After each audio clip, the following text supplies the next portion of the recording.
Resident welfare association lower नथनपुर जो है उसका बहुत बहुत धन्यवाद करना चाहते हैं हम धात की तरफ से कि आप लोगों ने हमें अपने बीच आने का मौका दिया, अपने बीच बुलाया। हरेला की एक दिन हम आप सब लोगों के बीच बैठकर कुछ हरियाली की बात करें, कुछ पहाड़ के विकास की बात करें। श्री हरिप्रसाद रतूड़ी जी हैं हमारे बीच में, आप अध्यक्ष हैं, रामचंद्र नौटियाल जी हैं, सत्य सिंह राणा जी और मदन सिंह फरसवान जी, रामेश्वर दत्त अटवाल जी आप और शुरवीर सिंह बिष्ट जी, आप सब लोगों का बहुत बहुत धन्यवाद है। आपने हमें यहाँ आने का मौका दिया है। और धात से तो आप परिचित होंगे, लेकिन एक बार फिर हम आपको थोड़ा सा एक बताना चाहेंगे कि धात में हम लोग किस किस गतिविधि में शामिल हैं, सामाजिक किस किस कार्य में, ठीक है, और किस किस सामाजिक कार्यों से हम जुड़े हुए हैं। धात में हमारा क्या जो है पूरा क्षेत्र है। तो धात जैसे आप सब लोग जानते हैं कि एक सामाजिक संस्था है। हमारा कार्य क्षेत्र जो है वो सामाजिक और सांस्कृतिक दोनों है। लेकिन सबसे मुख्य जो चीज़ें हैं, हम जो भी समाज के उभरते हुए और हमारे बीच के जो मुद्दे हैं, जो समस्याएं हैं, उनको आम समाज के सहयोग से लेकर हम शुरू करते हैं, चलते हैं और आम समाज के सहयोग से ही उसको हम पूरा करते हैं। धात ने हरेला का आयोजन जो है वो 2010 में शुरू किया था। आज से करीब 13 साल पहले हम हरेला को हमने बनाना शुरू किया। इससे पहले हरेला छोटे छोटे स्तर पर, लोकल स्तर पर, अलग अलग विभिन्न ब्लॉकों में या एरिया में प्रदेश के मनाया जाता था, लेकिन एक प्रदेश के पूरे समूचे उत्सव की तरह हरेला की कोई पहचान तब तक नहीं थी। तो धात ने इसे 2010 में बनाना धीरे धीरे शुरू किया, छोटे स्तर पर बढ़ाना शुरू किया और उसके बाद 2015-16 में हमें मौका मिला कि हम मुख्यमंत्री निवास गए हरेला को लेकर। हमने हरेला की बातचीत करी और सरकार ने हमारी बात को सुना और उसके बाद से सरकार भी जागृत हुई और इन्होंने एक बृहद स्तर पर, बड़े स्तर पर इसको शासन ने लेकर के अपने अंदर और मनाना शुरू किया। और उसके बाद तो सबको मालूम ही है कि हरेला प्रदेश का उत्सव डिक्लेयर हो गया है और इसकी प्रादेशिक छुट्टी अब मिलती है। इसके अलावा धात और बहुत सारे कार्यकलापों में अंगीकृत है। जैसे कि 2013 में हमारे केदारनाथ आपदा आई, तो केदारनाथ आपदा में बहुत सारा नुकसान हुआ, बहुत सारी जानें गईं, बहुत सारे जान माल की हानि हुई। उसमें धात में हमने सोचा कि हम क्या कर सकते हैं ऐसा जिससे कि वहाँ जिन लोगों को बहुत क्षति पहुँची उनका हम कुछ मदद कर पाएँ और एक लंबे स्तर पर मदद कर पाएँ ताकि कई साल तक आने वाले उनको कुछ मदद मिल सके। तो उस दौरान हमने अपने सब साथियों से बात करके ये पाया कि केदारनाथ आपदा के दौरान और उसके बाद बहुत सारे ऐसे बच्चे थे जो अनाथ हो गए थे। तो उनकी शिक्षा के लिए हमने एक स्कॉलरशिप स्कीम शुरू करी जिसको हम पुनरुत्थान कहते हैं।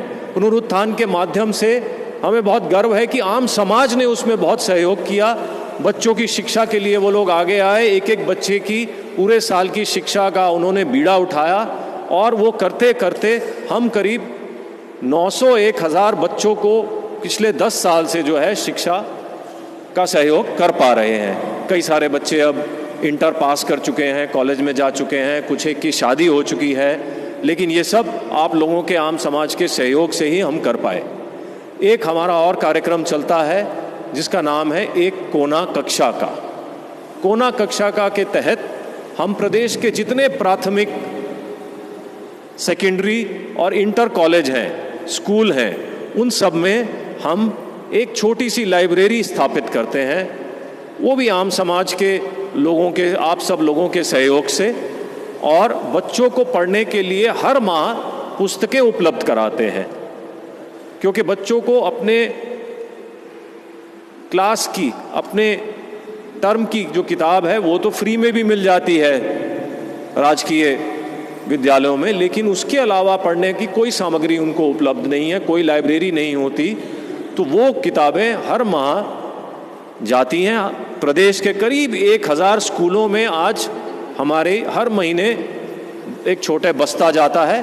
हमारी आशा जी हैं जो उसको देखती हैं, उसकी कोऑर्डिनेटर हैं। इसी तरह से एक हमारा कार्यक्रम चलता है हरेला वन का, जिसको कि हमारे बीच में जो है सुशील पुरोहित जी हैं, नीना रावत जी हैं, आप लोग देखते हैं। स्मृति वन हमने 3 साल पहले फिर आम समाज के सहयोग से स्थापित किया, जिसमें आज 250-300 पौधे पेड़ बन के खड़े हुए हैं। और मैं ये कहना चाहूँगा कि 300 के 300 पौधे बचे हुए हैं, मरे नहीं। अगर कोई गलती से कोई पौधा मर भी जाता है तो हम उसकी जगह दूसरा पौधा लगा करके उसकी कमी पूरी कर देते हैं। और इस तरह से आज हम देहरादून के अंदर 4 और वन स्थापित कर रहे हैं अलग अलग क्षेत्रों में, जिससे कि हम चाहते हैं कि समाज में हरियाली का संदेश न सिर्फ फैले लेकिन दिखाई दे कि हमारे शहर के अंदर ही अलग अलग कोनों में 100-100, 150-150 पेड़ों के छोटे छोटे मिश्रित वन स्थापित हों, हमारे बीच में फले फूलें और हमें फ़ायदा पहुंचाएं। हरेला की सोच जो है वो आम समाज की सोच है, प्रकृति की सोच है। और जितने भी समाज प्रकृति से जुड़े हुए हैं, पहाड़ का समाज बहुत भीतरी तरीके से प्रकृति से जुड़ा हुआ है और ये प्रकृति का अपना त्यौहार है, अपना उत्सव है जिसको हम मना रहे हैं। इसको हमने एक सांस्कृतिक और एक सामाजिक स्वरूप देने की कोशिश करी है, ताकि हम जो शहरी लोग हैं, जो अब कट गए हैं गांव से, प्रकृति से, हमारे आसपास खुली ज़मीनें नहीं हैं, खुले बगीचे, बाग बगीचे नहीं है, मैदान नहीं है, हमारे आसपास हरियाली की कमी है, हमारे इतनी कॉलोनीज़ जो हैं उनमें पेड़ों की कमी है। और हमें ये समझना चाहिए कि शहर के अंदर जितना प्रदूषण एक एक करके हम प्राणी पैदा करते हैं, हमारी गाड़ियां चलती हैं, हमारे पंखे चलते हैं, हमारे एसी चलते हैं, हम लोगों की फैक्ट्रियां चलती हैं, ऑफिस चलते हैं, जितना प्रदूषण उससे पैदा होता है, एक पेड़ों को छोड़ के ऐसी कोई मशीनरी नहीं है जो उस प्रदूषण को सोख ले, उसको निजात कर ले, उसको दूर कर दे। अगर वो पेड़ नहीं हो हमारे आसपास तो ये जितनी बीमारियां फैल रही हैं ये अब से 20 गुना ज़्यादा हो जाएंगी। जो कैंसर है, एड्स है, इस जैसी और जितनी बीमारियां हैं, डायबिटीज़ है, ये सब बीमारियां प्रदूषण के चलते हमारे आसपास और 10 गुना 20 गुना फैल जाएंगी। इनको सोखने का सिर्फ एक तरीका है कि हमारे आसपास हरियाली हो, पेड़ हो, ताकि हमें साफ स्वच्छ हवा मिलती रहे। हमारा जो पैदा किया हुआ कार्बन डाइऑक्साइड है वो पेड़ ही सोखते हैं, पेड़ों के अलावा और कुछ नहीं सोखता। और ये सब हमारी गाड़ियों से निकलता है, हमारे एसियों से निकलता है। हम सांस लेते हैं तो कार्बन डाइऑक्साइड छोड़ते हैं और ऑक्सीजन लेते हैं, और पेड़ उल्टा करते हैं, कार्बन डाइऑक्साइड लेते हैं और ऑक्सीजन देते हैं। तो अगर पेड़ हमारे आसपास होंगे तभी हम स्वच्छ रहेंगे, स्वस्थ रहेंगे। पेड़ों का होना इस बाबत हमारे बीच में ये बहुत ज़रूरी है। पेड़ों की सिर्फ इतना ही रोल नहीं है, पेड़ हमारे पानी को रोकते हैं, हमें साफ पानी देते हैं। जो पानी हमारा ज़मीन के अंदर से आता है वो पेड़ों से ही फिल्टर होकर के जाता है। शहरीकरण के दौरान हम देख रहे हैं कि शहर में जब सड़कें चौड़ी होती जा रही हैं, हाईवे पे हाईवे बनते जा रहे हैं, खेत कट के कॉलोनियाँ बन रही हैं, तो पेड़ कहाँ जाएंगे, हरियाली कहाँ जाएगी। और हरियाली को जगह देना हमारे ही अंदर की, हमारे ही अपने सोच की बात है।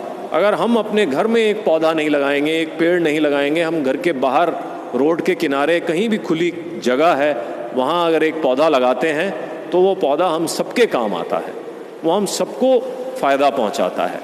फलदार पौधा होता है तो जीव जंतुओं को भी फ़ायदा पहुँचाता है। नहीं तो कोई भी बड़ा पेड़ हो, पिलखन का हो, कनेर का हो, नीम का हो, अमलतास का हो, कोई भी बड़े पेड़ हो, ये सब हमारे सब के लिए इतने फ़ायदेमंद हैं। तभी हमारे बुज़ुर्गों ने पीपल की पूजा करी। पिलखन की पूजा करी, इनको कटने नहीं दिया, नीम को संवारा, संभाला, ताकि ये पौधे हमारे बीच में रहें, पेड़ हमारे बीच में रहें और हम सुखी और स्वस्थ रहें। मैं हमारे बीच में सुशील पुरोहित जी हैं, उनको बुलाना चाहूँगा कि वो हमारे को हरेला वन के बारे में कुछ और जानकारी दें। जिस तरह के वन हम चाहते हैं कि आम समाज के बीच में कई जगह, शहर में सब जगह और डेवलप हो, विकसित हो, चाहे 10 पेड़ों की जगह हो, चाहे 25 पेड़ों की जगह हो, 20 पेड़ों की जगह हो, लेकिन हम लगाएं ज़रूर। जहाँ 5 पेड़ों की जगह हो, 5 पेड़ों का झुंड लगा दें, उससे बहुत हमको फ़ायदा पहुँचता है। सुशील जी।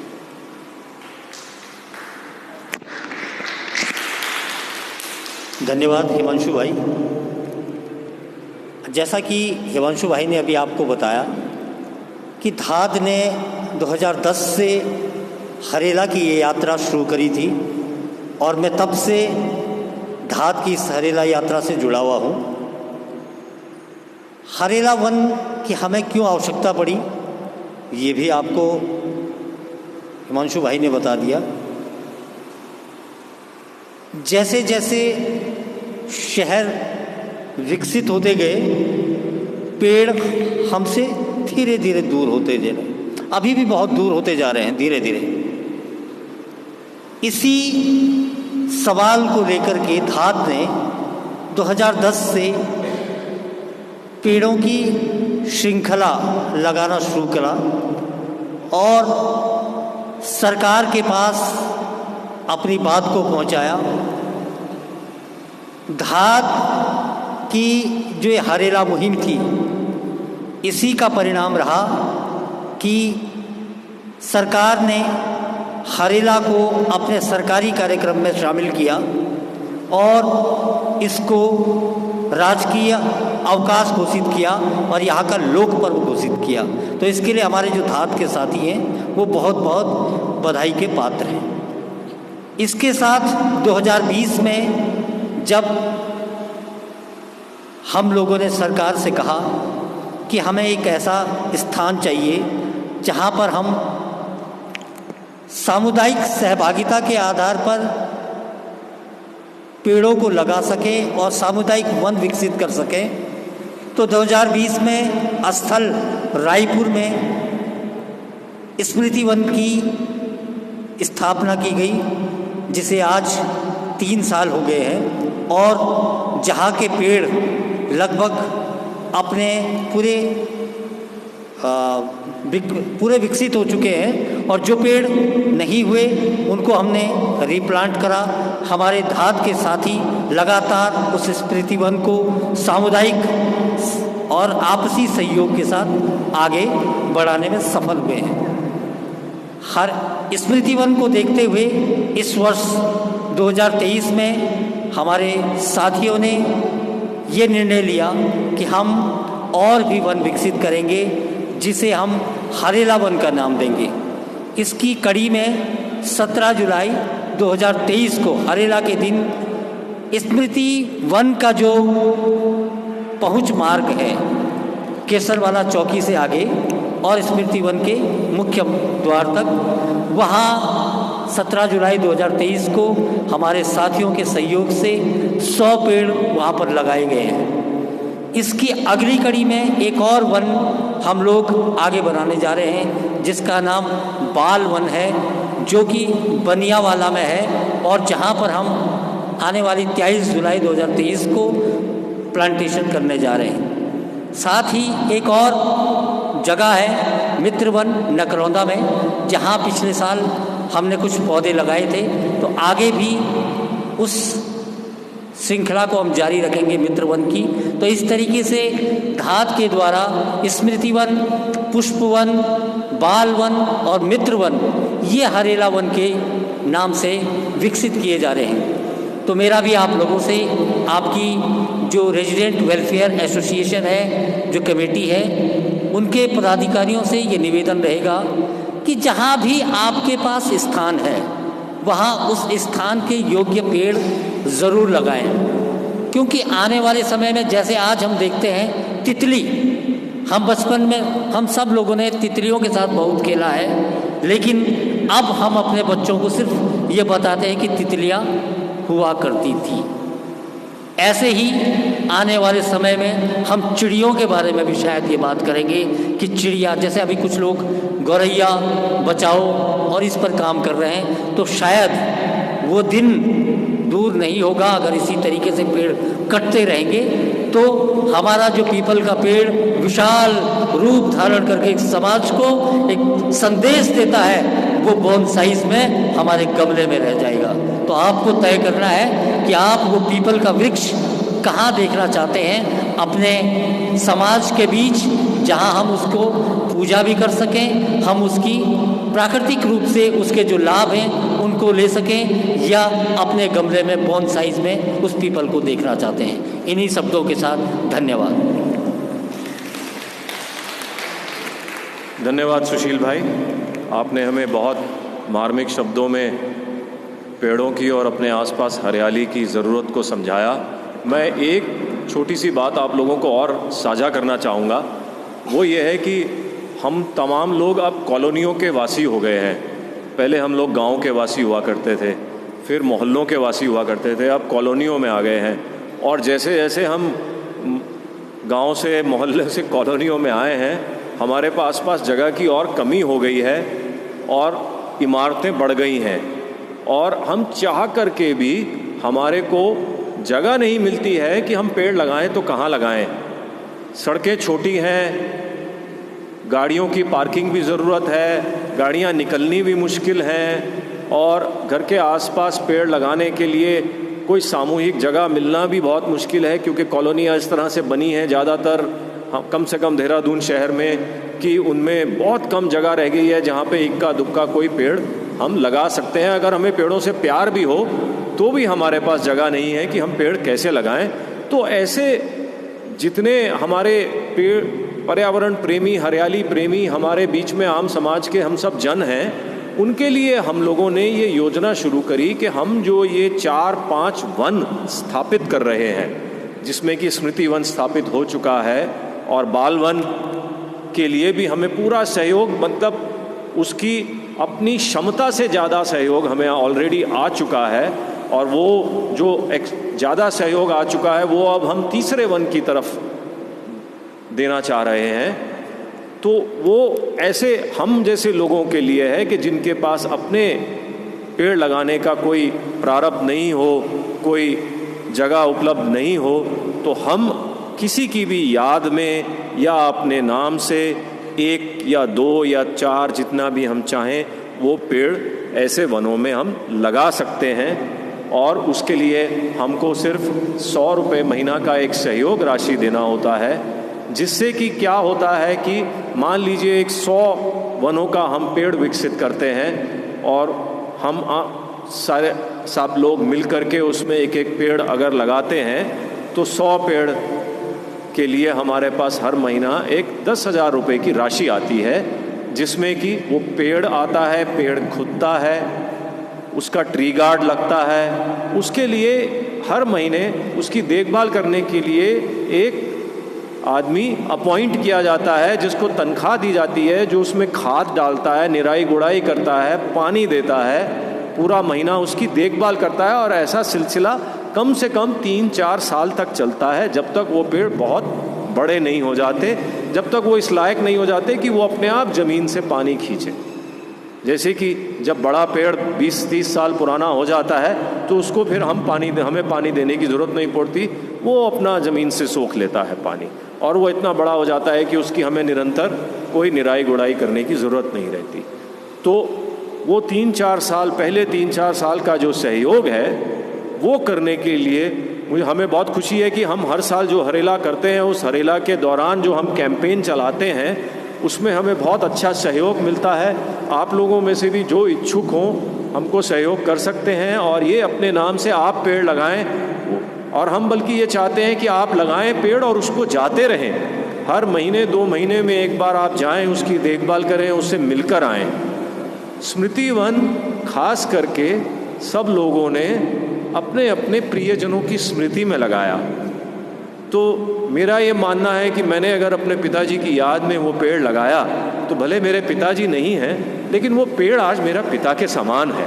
तो मैं अगर जा कर के उनसे मिलता हूँ तो मुझे ऐसा लगता है कि मैं अपने पिताजी से मिल रहा हूँ, मैं अपनी माता जी से मिल रहा हूँ, मैं उनकी देखभाल करता हूँ पेड़ की, तो मुझे ऐसा लगता है कि मैं उनकी देखभाल कर रहा हूँ। भले वो अब नहीं हैं, लेकिन उनके निमित्त मैं उस पेड़ की देखभाल कर रहा हूँ।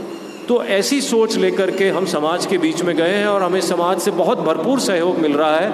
और मुझे आशा है कि आप लोग भी हमारे इस संदेश को आगे फैलाएंगे और हमें आगे इस तरह का बहुत सहयोग मिलता रहेगा। धन्यवाद। मेरे ख्याल से हम लोग अब एक अनौपचारिक बातचीत कर लेते हैं। आप लोगों को कुछ सवाल हो पूछने के, कुछ आप कहना चाहें। हम सब लोग एक ऐसे समाज से आते हैं जिसमें हरियाली का पर्व जो है वो सब लोग मनाते हैं। ये तो हम बचपन से देखते आए हैं और मनाते आए हैं हमारे बीच में। आप कुछ कहना चाहेंगे?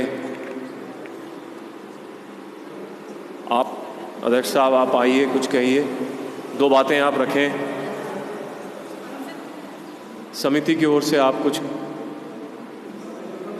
आइए जी। नहीं, हमें अच्छा लगेगा कि हमारी बातचीत सिर्फ एक तरफा नहीं हो ना, आप भी तो अपनी बात रखेंगे तो हमें पता चलेगा। जी। हेलो हेलो,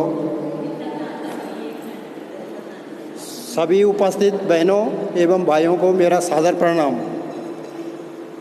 आज धाद संस्था द्वारा यहाँ पर एक कार्यक्रम मनाया जा रहा है।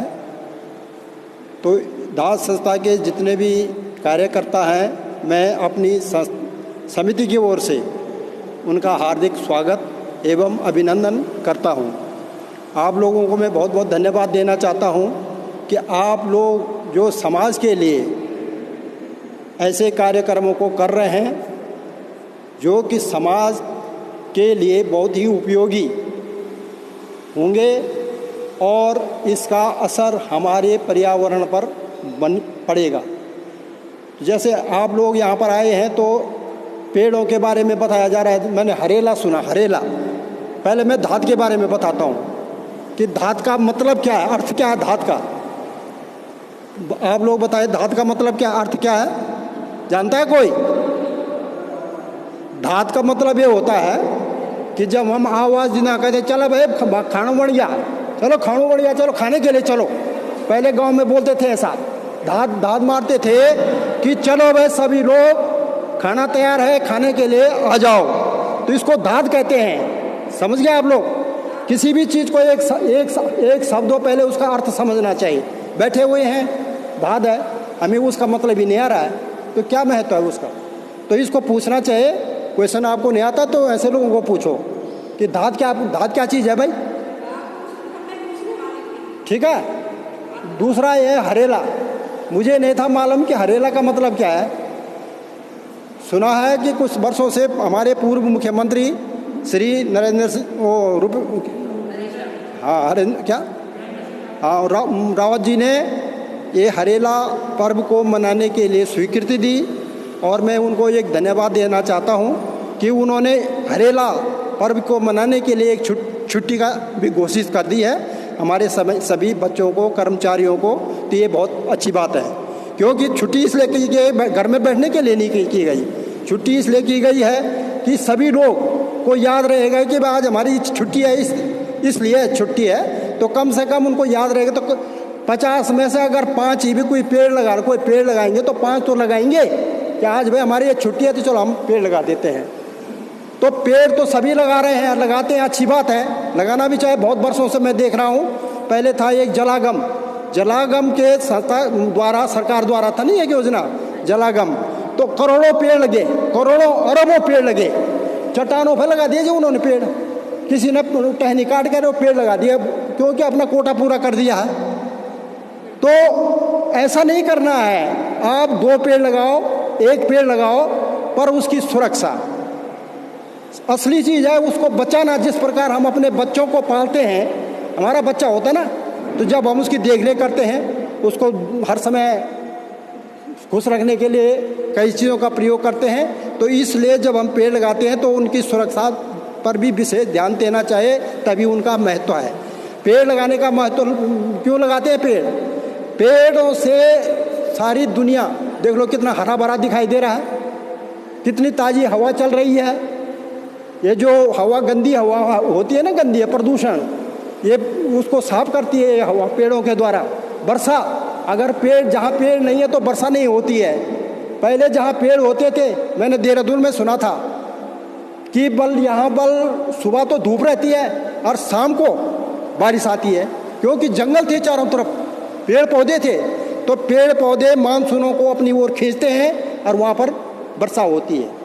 परंतु अब यहाँ पेड़ तो है नहीं, पेड़ तो ज़्यादा कट गए हैं, तो बरसाने भी यहाँ से मानसून आ ही नहीं रहे हैं। तो मेरा कहने का मतलब है कि पेड़ों की सुरक्षा, पेड़ लगाओ, उनकी सुरक्षा करो और इसका प्रचार प्रसार करो। अरे एक पेड़ लगाओ, तुम एक पेड़, आम का पेड़, जब मैंने 2007 में मकान बनाया यहाँ पर, तो एक पेड़ लगाया था मैंने आम का, एक पेड़। आज मेरा ये पेड़ इतना बड़ा हो गया, हमने आम ने खरीदे इस साल, अपने पेड़ के आम हमने खाए हैं। आगे समझ में? तो पहले औरों को भी लाभ होता है। बस जो पेड़ लगाता है वो फल नहीं खाता है, हमारे भावी पीढ़ी खाएगी। एक दुआ है, वृक्ष कबो नहीं फल बखे, नदी न संचे नीर, परमारथ के कारणे साधुन धरा शरीर। तो जो अच्छे लोग होते हैं वो इस प्रकार के कार्य करते हैं। जिस प्रकार के वृक्ष होते हैं, वृक्ष जब फल लगते हैं तो वृक्ष नीचे झुकते हैं, लो भाई खाओ। तो समझ गया? तो हमें परोपकार की भावना सीखनी है, एक दूसरे की सेवा करनी सीखनी है, और विशेषकर पेड़ों के महत्व को समझना चाहे। मुझे आशा है कि आप लोग अपने घरों में आज के एक संकल्प लेके जाएंगे कि आप कहीं पर भी जगह हो तो एक पेड़ वहाँ पर अवश्य लगाएं। ज़्यादा मत लगाओ, एक पेड़, और उसकी सुरक्षा। आप बता देना कि मैंने पेड़ लगा दिया, मैं देखने के लिए आऊँगा, मैं उनके घर में देखने के लिए आऊँगा, हमने पेड़ लगा दिया है, उसकी सुरक्षा भी करनी है। तो आप यहाँ पे आए, जितने भी लोग आए, मैं अपनी संस्था, अपनी समिति के उन्होंने फिर एक बार उनका स्वागत करते हुए उन्हें बहुत बहुत धन्यवाद देता हूँ। और ये धात संस्था को तो मैं बहुत ही हार्दिक अभिनंदन एवं स्वागत और बहुत बहुत धन्यवाद।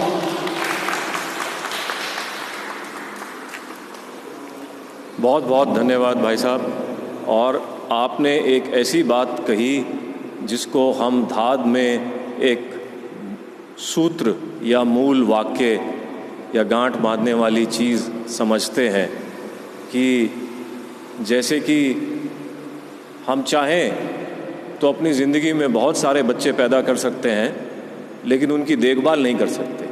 इसलिए सीमित संख्या में हम बच्चे पैदा कर सकते हैं, ये सोच के कि हम कितने बच्चों को पाल पोस के बड़ा करके उनकी बड़े होने तक सुरक्षा कर पाएँ और देखभाल कर पाएँ और उनका ध्यान रख पाएँ, ताकि वो हेल्दी रहें, स्वस्थ हों और बड़े हो जाएं।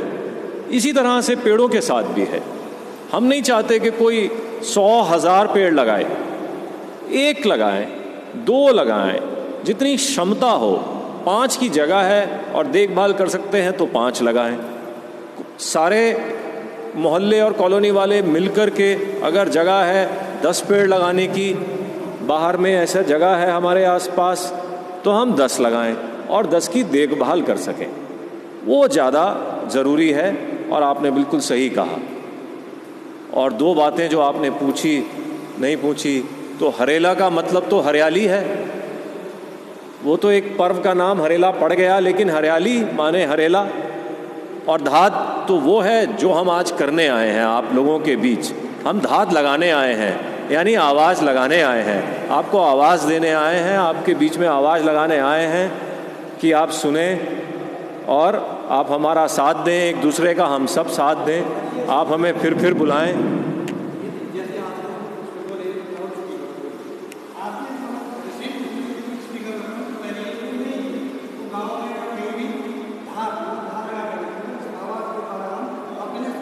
है लगाना, किसी को हम दूसरे के लिए बोलना है, तो पहले हमारा एक मॉडल हम उसको बोलते थे। सब सुन लेंगे।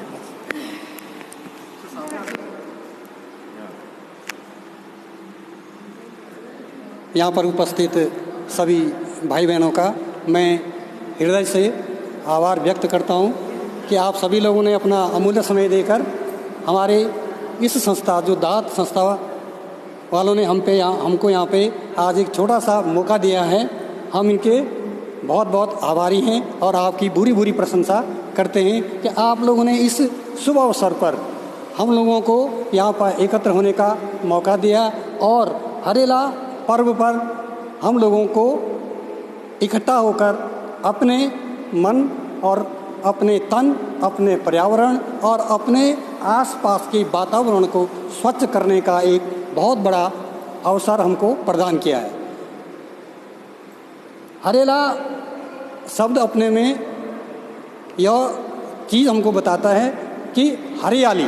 अब हरियाली मतलब आपको पता है कि एक वैसे हरेला शब्द जो है मेरे ख्याल से, जहाँ तक मेरी जानकारी है, कि कुमाऊँ से में बोला जाता है। हमारे यहाँ तो रह सगरान या घिसरान इससे पहले हम बोलते थे, परंतु ये मुख्य रूप से कुमाऊँ में ये हरेला पर्व मनाया जाता है। और हरियाली का मतलब इससे हरियाली से है, जैसे मतलब ये साल में वैसे 3 बार होता है, 3 बार मनाया जाता है। जहाँ तक थोड़ा सा मुझे इसके बारे में जानकारी है कि जैसे नवरात्र के टाइम पे या अश्विनी मास पे, और ये आजकल मतलब जैसे ही मतलब ये सावन ये का मास समाप्त होता है और दूसरा महीना जो लगता है मतलब तो उसके अंत तक ये मनाया जाता है। तो जैसे यहाँ पे हम कह रहे हैं कि पेड़ की जो मुख्य विशेषता है, शायद वो जीव और पेड़ में मतलब जैसे हम हैं वैसे ही वृक्ष हैं। जो चीज़ हम जैसे हमको भोजन की आवश्यकता होती है तो पेड़ पौधों को भी भोजन की आवश्यकता होती है। हम सांस लेते हैं तो पौधे भी सांस लेते हैं। नो डिफरेंस, किसी प्रकार का अंतर नहीं है पेड़ और पौधों में। तो मतलब हमें अभी देखो, आपने देखा होगा कि कोरोना काल में हमको ऑक्सीजन मिली ही नहीं। एक ऑक्सीजन के लिए हम कितने भटके, परंतु हम लोगों को ये पता नहीं है कि एक वृक्ष अपने जीवन में हमको कम से कम करोड़ों रुपये की ऑक्सीजन फ्री देता है बिना किसी के। और इस वातावरण से फिल्टर करके कार्बन डाइऑक्साइड जो जैसे हमारी जो गंदगी है सबसे हमारे पर्यावरण को नुकसान करता है, जो हमने आजकल फ्रिज और एसी लगा रखे अपने घरों में। मेरा मानना यह है कि अगर जिस कमरे में आप लोग फ्रिज रखते हैं वैसे उस कमरे में सोना भी नहीं चाहिए, क्योंकि फ्रिज से एक जो फ्लोरो और क्लोरोकार्बन गैस निकलती है वो सबसे हानिकारक होती है। और एसी से ये दोनों जो है हमारे वायुमंडल को समाप्त करते हैं, क्योंकि सूर्य से जो पैराबैंगनी किरणें आती है बीच में एक ओजोन लेयर होती है, तो पैराबैंगनी किरणें जो है उसको अवशोषित करती है और उसको पृथ्वी पर नहीं आने देती। यदि कहीं पे छेद है बीच में तो उस एरिया में बहुत सारे चर्म रोग होते हैं, या वहाँ पे जो प्लांटेशन होता है वो नहीं हो पाता है, पेड़ पौधे नहीं हो पाते, क्योंकि वहाँ पे रेडिएशन विकिरण हो रहा सीधा। परंतु जो हमारे पेड़ पौधे हैं ये हमारे लिए समझ लो एक प्राणदार वायु है, हमारी जो ऑक्सीजन है वो हमको प्रदान करती है। उसके बदले में हम कार्बन डाइऑक्साइड, जैसे हम कार्बन डाइऑक्साइड हम जितने भी काम कर रहे हैं, जितने भी कार्य कर रहे हैं, हमसे देखो इतने लोग हैं, यदि हम दरवाजे बंद कर दें तो अभी यहाँ कितनी गर्मी हो जाएगी, क्यों? कार्बन डाइऑक्साइड गैस निकलेगी, तो यहाँ पर वातावरण दूषित हो जाएगा। यदि यहाँ पे आसपास में पेड़ पौधे हैं तो वो उसको अवशोषित करता है, मतलब पेड़ पौधे जो है अपने भोजन बनाने के लिए कार्बन डाइऑक्साइड को ग्रहण करते हैं और उसके बदले में हमको शुद्ध ऑक्सीजन देते हैं। ये हम सब लोग मतलब जानते हैं, इसके बारे में हम लोगों ने पढ़ा भी है इसमें। तो हरेला पर्व के बारे में यहाँ पर जो वृक्ष है, वृक्ष की मतलब हमको इस प्रकार से देख रेख करनी, जैसे आप मेरे से पूर्व दात संस्था के माननीय अध्यक्ष जी ने भी बोला है कि जिस प्रकार से हम एक बच्चे की रक्षा करते हैं ठीक उसी प्रकार से हमको पेड़ की भी सुरक्षा करनी होती है। मतलब एक पेड़ अगर हमने लगा दिया समझ लो, तो जब तक अपनी वो यौवन अवस्था में और उसके बाद जब बड़ा नहीं हो पाता है तो तब तक हमको उसकी देख रेख करनी पड़ती है। उसको खनिज पदार्थ देना पड़ेगा, खाद देनी पड़ेगी, पानी देना पड़ेगा, उसकी जो है जीव जंतुओं से उसकी सुरक्षा करनी पड़ेगी। तो ये तमाम विशेषताएँ, परंतु लगाने को तो हम बहुत सारे लगा देते, बोलते भाई हमने इतने वृक्ष लगा दे, परंतु उसकी उपयोगिता बहुत ज़रूरी है, उसकी सुरक्षा करना बहुत ज़रूरी है, क्योंकि वृक्ष और हम में कोई अंतर नहीं है। सारी क्रियाएँ जो है वृक्ष में भी होती हैं और जीव जंतुओं में भी होती हैं, तो दोनों का घनिष्ठ संबंध है। वृक्ष देखिए मतलब गाँव में कितने सारे होते हैं, गाँव में कितने पेड़ पौधे होते हैं, जंगल में अपना आप होते हैं, वहाँ तो कोई नहीं लगाता नहीं है। तो एक प्रकृति भी होती है, उसी पर्यावरण को बचाने के लिए, पर्यावरण संरक्षण करने के लिए भी हम लोगों को बहुत सारे कार्य करना पड़ता है। मुझे पता है कि मुझे जब मैंने यहाँ पे सब इस देहरादून में आए तो शायद जहाँ इस एरिया में भी बहुत सारे वृक्ष थे, इस एरिया में इतने वृक्ष थे कि पूछो मत, और ऊपर वाले एरिया में भी बहुत सारे वृक्ष थे, परंतु आज वो कंक्रीट का ये जंगल बन चुका है।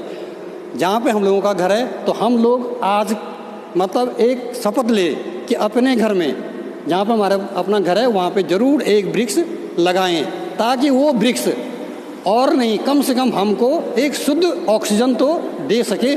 और इन्हीं शब्दों के साथ मैं अपनी वाणी को विराम देता हूँ। धन्यवाद। बहुत बहुत धन्यवाद। अब मैं हमारे बीच में हमारे स्मृति वन की सह संयोजक श्रीमती नीना रावत जी हैं। देखना कहीं जा रही हैं क्या?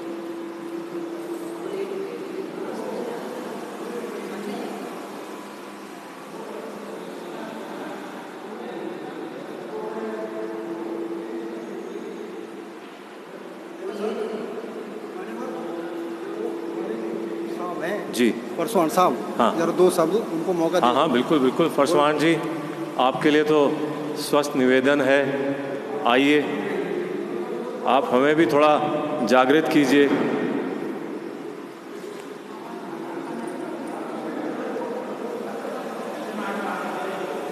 आइए आइए। कोई बात। आवाज़ आ रही है? आवाज़? धाद संस्था के सभी पदाधिकारी भाइयों और बहनों, आप सभी का स्वागत है। सबने धाद के का मतलब बता दिया है। मुझे ये बात याद आ रही है, धरती क्या हिमालय पुत्र स्वर्गीय हेमवती नंदन बहुगुणा जी का भाषण हमने सुना। वो कहते थे कि आज हिमालय बीमार है और वृक्षारोपण ही इसका इलाज है।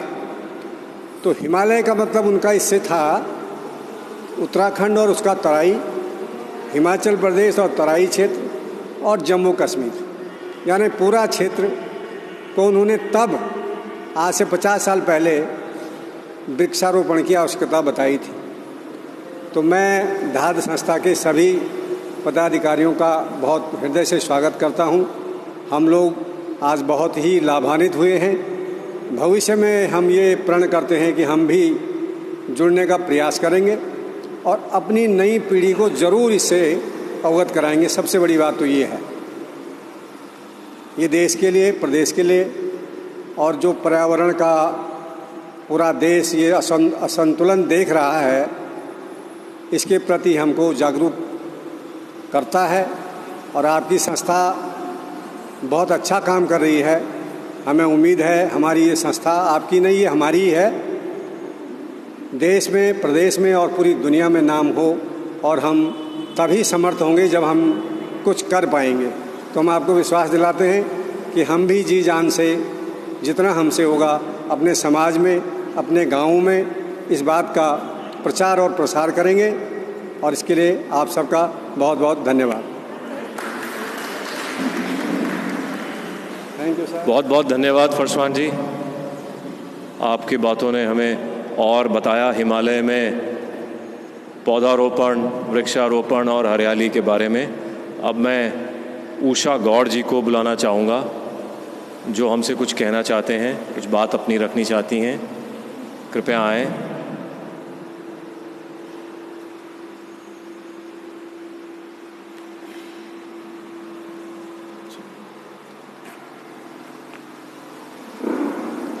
सबसे पहले मैं सभी विद्वान जनों और महान जनों को प्रणाम करते हुए यहाँ पे धाद संस्था के सभी कर्मठ कार्यकर्ताओं का अभिनंदन करती हूँ।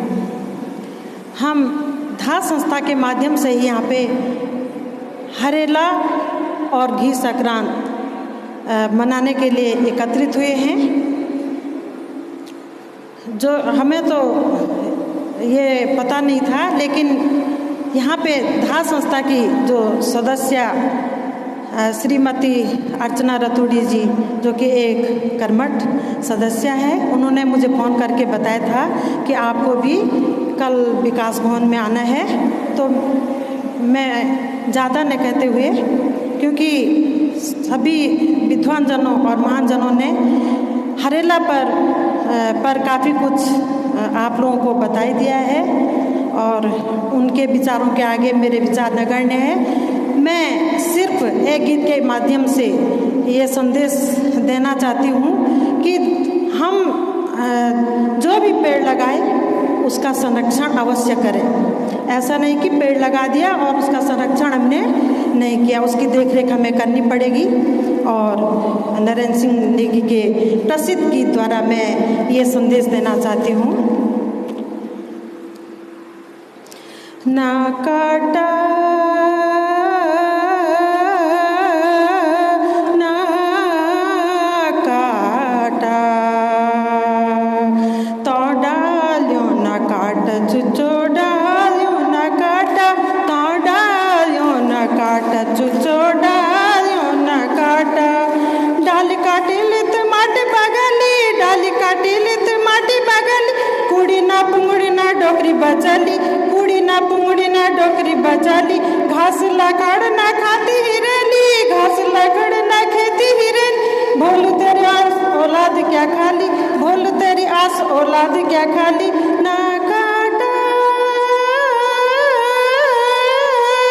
ना काटा तो डालियो ना काटा चुचो डालियो ना काटा तो डालियो ना काटा भूलियो डालियो ना काटा।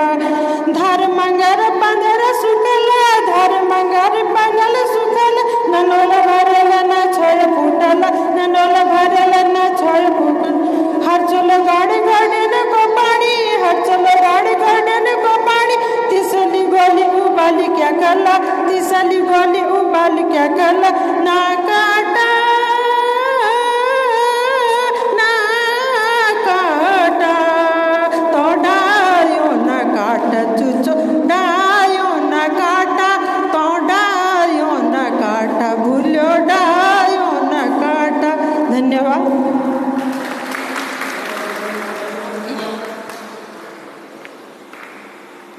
बहुत सुंदर गीत उषा जी आपने गाया, हमें सुनाया। और ध्यान लगाने का असली मकसद यही होता है कि हम आपके बीच में आए और आप सब लोगों से इतनी बातचीत हुई। सिर्फ हम ही नहीं बोले, आपने भी हमें कुछ सिखाया, हमें कुछ बताया, हमें इतना बढ़िया मधुर गीत गा करके सुनाया। कार्यक्रम को थोड़ा सा और आगे बढ़ाते हुए मैं पूछना चाहूँगा कि आप में से और कोई भी अपनी बात रखना चाहे तो।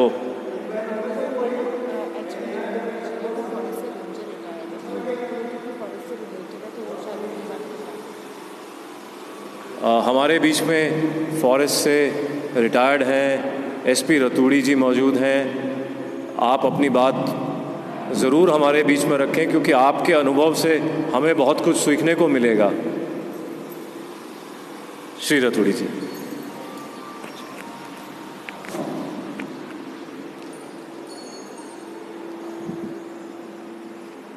सर्वप्रथम मैं धात संस्था के यहाँ पर आए हुए सभी सदस्यों का स्वागत करता हूँ, अभिनंदन करता हूँ। साथियों, ये हमारी जो समिति है उसके द्वारा ऐसे धात के कार्यक्रम को करवाया जा रहा था और मुझे तो ज़्यादा इस पर खुशी है कि सब लोग तो आए, लेकिन जितनी उम्मीद थी वो पूरी नहीं हुई। कई लोगों को मैंने इस बारे में बताया भी था कि अपनी जागरूकता परिचय देते हुए अवश्य आएँ, लेकिन वो जागरूक नहीं हो पाए मेरे कहने से। तो कहना तो पड़ता ही है, चाहे वो आए या ना आए। ये एक ऐसा प्रोग्राम है हरेला का, या जो उसके माध्यम से, हरेला के माध्यम से धरती को हरा भरा करना। हमको क्यों ज़रूरत पड़ती है धरती को हरा भरा करने की? प्रकृति ने हमको और स्वयं ही विशाल और बहुत बड़े क्षेत्र में वन दे रखे हैं, फिर क्यों कहते हम? लेकिन एक सपना था पहले, जब पूरी आवरण था, पृथ्वी वनों से हरी भरी थी और धीरे धीरे विकास की जो गति थी उसने वनों का जो है समेट दिया क्षेत्रफल को। वन सिमटते गए, कंक्रीट के जंगल खड़े हुए और आज दुनिया एक ऐसे मुकाम पे आ गई है जहाँ पर त्राहिमाम वाली स्थिति आ गई है। और तब महसूस की जा रही, ज़रूरत महसूस हो रही है कि हमको एक उपाय है, केवल वृक्षारोपण करके धरती को हरा भरा करना है, ताकि वृक्ष के जो हमको प्रतिवर्ष या रोज़ जो भी हम वृक्ष लेते हैं जिसके द्वारा हम जीवित हैं, जल है, जीवन है, अगर वृक्ष नहीं होता तो आप सांस भी कहाँ से लेते हैं? ये वृक्ष ही तो है जो आपको सांस देता है, ये वृक्ष ही तो जो आपकी कार्बन डाइऑक्साइड और विषैली गैसों को सोखता है। तो हम इस महत्व को ज़्यादा दूर लंबे तक करके केवल सांस तक लेके चले कि हम सांस ले रहे हैं तो कहाँ से लेंगे? अगर वृक्ष ही नहीं होंगे तो हम सांस कैसे ले पाएंगे? तो ये चीज़ इसलिए कह रहा हूँ मैं कि पुराने ज़माने ऋषि मुनि जो थे वो इस चीज़ को जानते थे। उन्होंने अपने संदेश में कई जगह इन वृक्षों का लगाने का, वृक्षों का संरक्षण करने का संदेश दिया है। आज हम भी देते हैं, संरक्षण कीजिए, वृक्षों को बचाइए, एक वृक्ष 100 पुत्र समान, यही बोलते हैं। तो अब ये जो हमारा प्रोग्राम यहाँ पे इन हरेला का जो माध्यम बना हुआ है वृक्षारोपण करने का, एक माध्यम है ये। तो अब मैं यही कह सकता हूँ कि आप लोग अधिक से अधिक अपनी सामर्थ्य के अनुसार इसमें भी जुड़ें, इसमें अपनी सहयोग राशि दे के इन वनों से जो इनके 3-4 वन जो बताए थे इन लोगों ने, इनके साथ आप अपना आत्मीयता का लगाव बनाएं, जुड़ें, पौध को अपने बच्चे की तरह पालें, ये आपको बहुत कुछ देगा।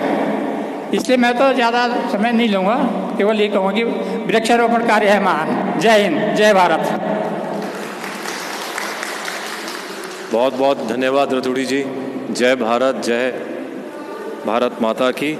और यही संदेश हमें बार बार दोहराना है। हमें हर साल हम हरेला करते हैं, इसी संदेश के साथ करते हैं, क्योंकि जिस तरह से हमारा समाज अपने आसपास की हरियाली और पेड़ों से कटता जा रहा है, उससे एकदम अछूता हो रहा है।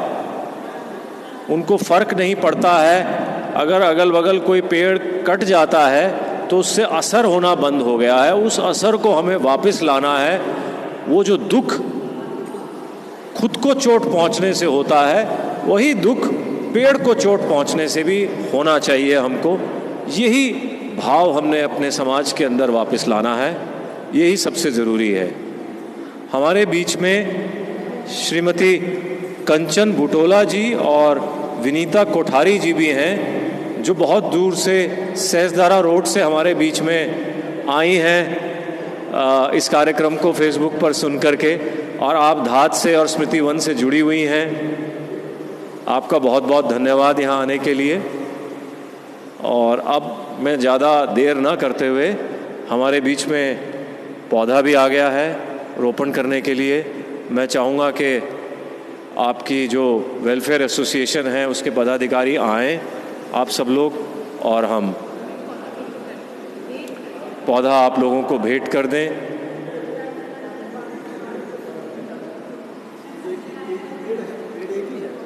हम तो आप जितने कहें हम उतने ले आएंगे पेड़, आप इस बात की चिंता मत करें। आप 100 बोलें, हम 100 पेड़ ले आएंगे जी, बिल्कुल। हमारे बीच में तन्मय ममगाई जी हैं, आप धात के सचिव हैं। सुशील पुरोहित जी, मैं चाहूँगा कि आप में से भी कुछ लोग आएं। आपके ही एरिया के लिए ये पेड़ आया है, आप क्यों नहीं, आप आएंगे तो हमें बहुत अच्छा लगेगा। आप भी आएं, सब लोग, बच्चे आप भी आइए, आप भी आइए, सब लोग आ जाएं। मेरे ख्याल से सब लोग खड़े हो जाएं, एक समूह बना करके सब लोग आ जाएंगे। आ जाइए, यहाँ से आप लोग आ जाइए। हाँ, इधर आ जाइए, कुछ इधर आ जाइए, कुछ उधर आ जाए। आ जाइए, आ जाइए आराम से जी। आ जाओ बच्चे, बेटा आप बीच में आ जाओ। बहुत बढ़िया, बहुत अच्छे जी। कनेर,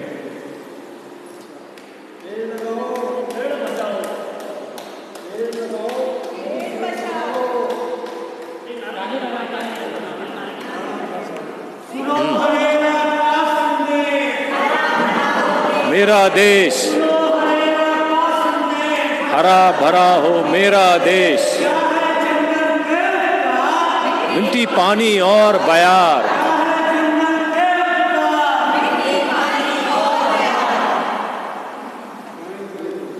बहुत बहुत धन्यवाद। और ये तो हम आज एक सांकेतिक तौर पर एक वृक्ष लेकर आए, क्योंकि हमें नहीं पता था कि आपके यहाँ कितने पेड़ या कितने पौधे लगने की गुंजाइश है। तो आप जितने कहेंगे हम उतने अगली बार और ले आएंगे। इसी के साथ मैं कार्यक्रम की समाप्ति करता हूँ। आप सब लोगों का बहुत बहुत धन्यवाद।